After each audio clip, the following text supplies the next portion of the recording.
주호영이가 어제 몸수색을 당한 부분이요. 문이 직접 주호영이 수색해라 시키지는 않았겠죠. 그렇지만은 청와대 경호원들이 실수한 일은 아니다고 봅니다. 만약에 실수한 일이라면 청와대에서 해당 경호원을 인사 조치를 하고 발표를 했겠지요. 그렇지만은 그런 이야기가 어디에도 들리지 않고 있습니다. 그러면 이게 뭐라고 봐야 되냐? 실수가 아니라 사전에 주호영이 어제 분명히 차 마시러 들어오면 저것들이 지금 우리가 특검도 안 받아준다 했고 또 공수처는 밀어붙이겠다 이렇게 말을 했으니까 결국은 차 한잔하러 들어와 가지고 문 앞에서 저것들이 그렇다고 길거리로 나가든지, 근데 길거리도 기어 나가지도 않고 철야 투쟁하겠다고 하지도 않고 그냥 국회 계단에서 피켓팅 하나 한 주제에 또 저것들 지지자한테는 쇼한다고 문가리 앞에서 특검에 대해서 질문을 할 거다. 그러면 문가리 입장에서는 질문을 받았을 때 뭐라고 하겠어요? 국회에서 알아서 하라고 하고 지는 이 문제에서는 빠지고 공수처는 하라고 이렇게 해야 될 건데, 주호영이가 문가리한테 차 마시면서 대통령 그 공수처 하려면 특검은 해야지요 이렇게 하면 문이 안 한다 하면 지가 지금 이런 이 그야말로 밀어붙이는 이 사태에 대한 주범이다 하게 되는 거고, 그렇다고 한다 하지도 않을 것이고, 그렇다고 그걸 듣고도 아무 말 안 하고 눈만 끄뻑끄뻑 하면 그것도 또 우습게 될 거니, 문호로서는 주호영이가 그 질문을 하게 되면 선택의 여지가 없는 곤혹스러운 상황이 벌어질 거예요. 그러면 주호영이만 안 들르는, 다른 사람만 들러서 차 한잔 마신, 그것도 차 한잔 마시는 게요, 사실은 관례이기 때문에 차 한잔 마시고 여야가 와서 대통령이 본회의장에 갈 때 차 한잔 마시고 같이 일어나서 들어가는 거예요. 그런데 문 입장에서는 굉장히 곤혹스럽고 귀찮은 거죠. 그러니까 주호영이만 못 들어오게 하기 위해 저는 호주머니 수색을 했다고 봅니다. 몸 수색을 한 거죠. 그러니까 주호영이가 이제 나가버렸고, 결국은 이제 문은 떠들든가 말든가 피켓팅을 하고 문가리를 뭐라 하든가 말든가 국회에 가서 지 말만 하고 들어가 버린 거예요. 그래서 야당이 주호영이 수석에 반발을 해서 문이 입장을 할 때 야당이 지금 이 피켓팅을 하고 있었지만은 문은 신경도 쓰지 않고 그냥 들어갔고, 야당은 쳐다보지 않고 들어갔고 곧바로 그냥 연단에 서서 지 할 말 다 하고 그리고는 또 나가버린 겁니다. 그런데 그렇다고 해가지고 거기에 본회의장에서 문가리 너 나쁜 놈이하고 이렇게 욕한 사람 하나 있어요? 백은우는 옛날에 노무현이 장례실액제 이 살인자야라고 했고, 강기정이는요 그 박근혜가 처음에 대통령 되고 국회 11월 달에 2013년에 방문했을 때 경찰 출신 파견 경원을 쳐서 입술이 터져가고 피범벅을 만들고 경호실 차를 걷어차기도 하고 대단했습니다. 그때 민주당 의원들이요, 야당일 때. 솔직히 그러면 안 되지만은 자기들이 억울하다고 생각하는 야당일 때 한국적 정치 풍토에서 그럴 줄도 아는 것이 제가 봤을 때 한국적 정치 행태예요. 그럴 때는 그렇게 해야 되는 거예요. 그런데 지금 문가리가 특검도 하지 않겠다, 공수처는 밀어붙이겠다, 독재를 가는데, 독재 하에서 넥타이 메고 고분고분 국회 가서 들어주고 손들어주고 하는 거는 그건 거수기고 의용이지요. 과연 옛날에 유정의 의원과 뭐가 달랐냐는 겁니다. 유신 정우회입니까? 그래서 박정희 때 그 유정회라고 항상 여당한테는 3분의 1을 더 얹어주는 지명해서 시키는 여당 의원들 그 의용이 있었잖아요. 그거하고 뭐가 다르냐는 겁니다. 그래서 야들이 문재인이 들었을 때 도열해서 구호를 외쳤지만은, 특검 수용하라 구호를 외쳤지만 그게 아무도요 무서워가지고 원오버 댐으로 최소한의 안 잡혀갈 신용만 했던 것 뿐인 거예요. 자, 협치한다면서 무례 범하는데 나는 주호영이가 이렇게 말했다는데 주호영이한테 묻고 싶습니다. 협치를 진짜 한다고 생각해요? 협치가 아니라 독재도 이런 놈의 상독재가 없는데 협치를 지 입으로 운운하고 자빠졌어요. 이 피켓을 들고 서 있는데도 불구하고 문가리는 눈도 깜짝 안 하고 이렇게 그냥 갔습니다. 어쨌거나 국회의장이 뭐 유감이다 하니까 그냥 문은 지 할 말 다 하고 또 빠져나가는 경우가 발생했습니다. 그래서 야당의 원내대표 몸수색이 전두환 때도 없던 일이라 했는데 나는 바꾸어서 이야기하면 전두환 때도 이런 야당은 없었어요. 전두환 때도 야당이요 투쟁을 하고 싸우고 거리로 나가고 했습니다. 전두환 때도 없던 야당이에요. 그러니까 이것들은 전두환 때 있던 민한당이 의용이라도 이 당보다는 잘 싸웠어요. 신민당, 김대중이 김영삼이가 만드는 신민당만도 못한 당이에요. 그러니까 이런 정당은 없어져야 된다. 주호영이가 피켓 시위하고 늦게 도착을 했다는 거예요. 자, 이날 이제 소동의 시작은 주호영이가 문 국회 도착 시간에 소속 의원들이 코앞에서 피켓 시위를 한다고 거기 있다가 9시 40분에 환담이 시작된 국회의장실에 3, 4분 늦게 갔다는 거예요. 그 뭐 대통령이 차 마시는데 야당의 원내대표가 3, 4분 정치적인 시위로 늦게 갈 수 있죠. 김종인이는 야가 가지고 나는 안 가겠다. 김종인이 왜 안 갔겠어요? 항의 차원에서 안 갔다는데 그게 아니라 가면 한마디를 해야 되는데 김종인은 한마디 하기가 싫었던 거죠. 문가리 앞에 한마디 했다가 문가리 눈에 나기도 싫은 거고. 그러니까 야근 정치 백단 김종인이는 꼬리가 한 1000개 달린 여우처럼 안 간 거죠. 그런데 이 또 주호영이 판사 출신입니까?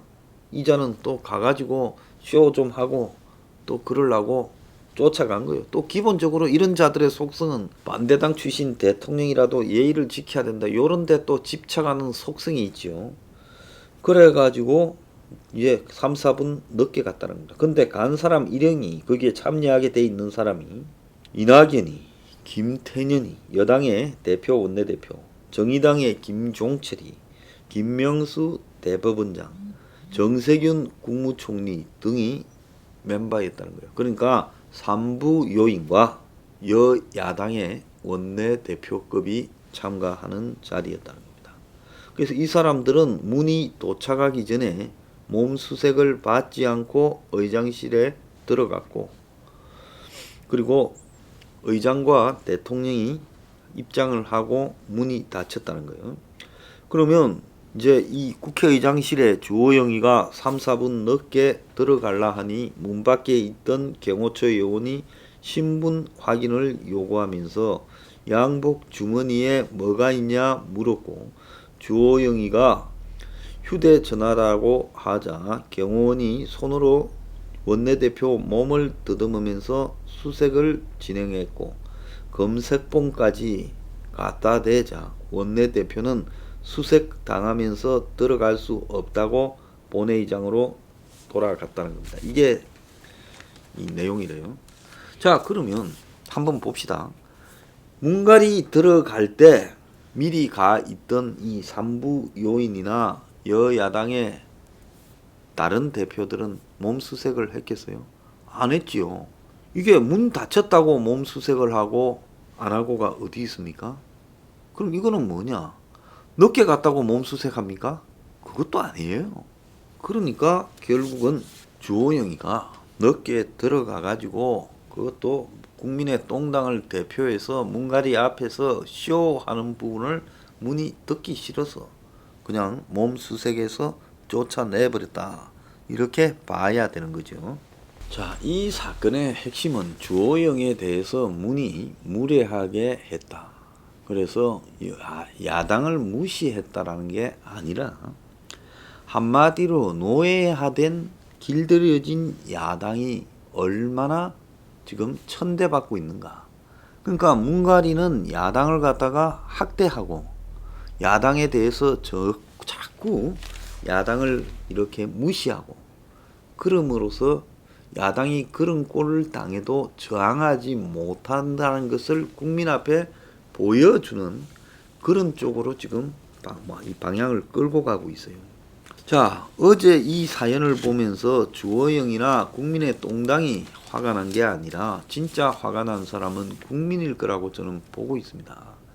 어떻게 저런 독재 정권의 적고를 당해도 지금 국회를 보이콧하고 지금 문가리 정권을 향해서 무한 투쟁을 하자는 놈 하나 없느냐. 그 이후에도 지금 나오는 반응들을 보면 그냥 그걸로 끝난 거예요. 자, 이러면 앞으로는 또 어떡하겠어요? 청와대가 지금 이 하는 반응을 한번 보세요. 이게 고의라는 게요. 주호영이 몸수색은 청와대에서 우리가 만든 경호지침이 아니라 이전 정부부터 내려오던 지침 매뉴얼대로 한 거다. 그래서 대통령이 외부 행사장에 참석자 검색을 하는 그런 경호 지침에 따라서 했다. 그래서 외부 행사장 참석자는 전원 검색하는 것이 원칙이다. 국회 행사는 청와대 본관 행사 기준을 원용해서 오부 요인, 국회의장, 대법원장, 국무총리, 헌법재판소장, 중간선관위원장과 정당 대표들에 대해서 검색을 면제하는데 정당의 원내대표는 검색 면제 대상이 아니다. 우리 정부 들어서 만드는 게 아니라 이전 정부 시절부터 만드는 거다. 다만 정당 원내대표가 대표와 동반해서 출입하는 경우는 경호 환경에 따라 관례상 검색 면제를 했다. 그런데 주호영이는 혼자 환담장에 왔고 이미 문가리가 입장을 해서 환담을 하고 있는데 들어올라 했기 때문에 경호 지침에 따라서 검색했을 뿐이다. 그러면서 현장의 요원이 융통성을 발휘했으면 좋았을 것이다 라는 아쉬움만 표명했다는 거예요. 그러니까 뭔가 하면 우리 잘못된 거 없고 네가 늦게 와가지고 그리 된 거 네가 감수해라 이렇게 말하는 겁니다. 근데 어떻게 보면 문가리가 국회라는 국회의원들 집에 남 집에 가가지고 그 집에 들어 앉아서 안방에 그 집에 지금 주인들이 집 보러 오는 거를 몸수색을 한 이런 일이 벌어진 거죠. 이 문제에서 봤을 때 이게 지금 상징하는 효과가 앞으로 심각한 부분을 보여주고 있다고 봅니다. 야당이 제가 봤을 때는 무력화돼 버렸다. 그래서 솔직히 말하면 전두환이 때 만드는 의용야당만도 저는 못하다고 지금 보고 있습니다. 그래서 김종인이가 문가리가 야당에 파견한 총독 역할을 수행하고 있는 형태가 되어버렸어요. 문가리가 야당에 한 명 보내가지고 네가 저 야당은 대표를 하라. 옛날에 보면 전두환이 민한당, 국민당 하고 무슨 민권당 이런 야당들을 다 만들어가요. 대표도 지정하고 돈도 주고 사무실도 줬어요. 그래가지고 관제 야당을 만들어서 전두환 쿠데타 이후에 운영을 해왔지요. 자, 지금 이 국민의 똥당이 흘러가는 행태가 대표는 총독 비스무리하고 그리고 주호영이라는 거는 그냥 이래도 허 저래도 허 하고 지금 저것들을 체제가 들어선 이후에 추경 협조 다 해주고 법 통과 밀어붙이면 일어서서 자리 피해주고 내일은 몇 시에 하냐고 묻고 그러면서 뭐라고 무시해도 대항하지 못하고 달라들지도 못하고 장외투쟁은 숫골들처럼 되니까 하지 마자 그러고 하룻밤 밤새워서 국회에서 철야 투쟁하자라는 것도 귀찮으니까 그냥 국회 복도에서 사진 한 장 피켓 들고 찍고 말자라고 하고 이런 게 몸에 배이고 또 배인 거예요. 그러니까 문가리 입장에서 봤을 때 내년 지방선거나 대선에서 앞에 제가 일부에서 말했듯이 자신하는 이유는 야당이 다 순치되고 길들여져서 영어로 트레인드 이렇게 훈련받아진 똥개처럼 돼버렸다는 겁니다. 그러니까 이런 야당을 상대로 왜 잘 해줍니까? 점점 더 무시해야 더 알아서 길 거 아닙니까? 제가 이 앞에 해먹던 황교안이가 저게 간첩이다라고 내가 그때도 이야기하지 않았어요. 저거 개헌하려한다. 딱 개헌 말을 했지 않습니까? 야당 대표가 공수처를 통과시키고 패스트트랙 법을 통과시키는 와중에 야당 대표가 연두 기자회견을 해서 총선을 앞두고 얼마나 할 말이 많을 건데 총선 이겨서 개헌하겠다고 했어요. 저는 그걸 어떻게 봤는가 하면 문갈이 나 개헌하려고 하는 사람이야. 너도 개헌하려고 하지. 우리 총선 결과에 관계없이 나나 먹고 살자. 말 잘 들을게. 나 좀 키워줘. 지금 그 이야기를 한 거 아닙니까? 그리고 야당의 지분을 제일 많이 가지고 있는 김무성이가 좌파들 데리고 국회에서 기자회견에서 원포인트 개헌하자고 했잖아요. 지들 뭐 엄해한 사람이 있다는데요. 이 부분 가지고 김무성이 나하고 이야기해 볼 게 있으면 언제든지 한번 해봅시다. 그래서 이미 어용야당이 되었다. 총독이 파견됐고 제일 허물허물한 자가 원내대표가 됐다. 걔 망신을 한 번씩 줘도 쫑알쫑알 그리고 그게 끝이다. 이제 좀 있으면 뺨 맞을지도 몰라요. 경호원들한테. 왜? 그래도 말 못할 겁니다. 이제 그도 차도 말 못할 거예요. 기어나가지도 않고 자기들은 무슨 세련된 과거 숙골들하고 단절한다면서 맨날 폼만 잡아잡고 내용은 하나도 없는 짓거리라고 전형적으로 어용화되어가는 야당의 통로에 들었었다. 그래서 이번에 뭐예요? 선거법 위반으로 또 한 11명인가 걸어놨지요. 너네들 옷 벗길 수 있어. 말은요. 과격한 투쟁을 하지 말고 새로운 가치와 비전을 제시하면서 과거 숙골 형태에서 벗어나서 중도나 야당에서 이탈한 표를 잡자 하지만 그 배경은요. 강경투쟁하지 맙시다. 니나 내나 가진 것도 많고 비리도 많고 재산 신고도 다 냈고 저것들이 죽이려면 우리는 내일 모레 죽어요. 그러니까 그냥 조용히 소낙비 내릴 때는 피해 있자. 이게 지금 야당의 국민의 똥당의 초선이라는 것들과 정권과 관계에서 충돌을 싫어하는 자들의 속성이고 그리고 파견한 총독이 그래 그렇게 해. 내가 한번 우리 황제를 뵈러 가면 너네들 식민지에 있는 너네들 그래도 좀 잘 대해주라고 하고 코끼가 있는 것들은 좀 풀어주라고 할게. 지금 딱 이런 꼴이 벌어지가 있는 거 아닙니까?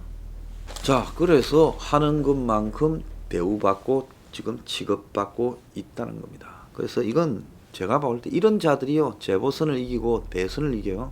이거는요. 시간 많을 때 지금 해체시켜야 되는 거예요.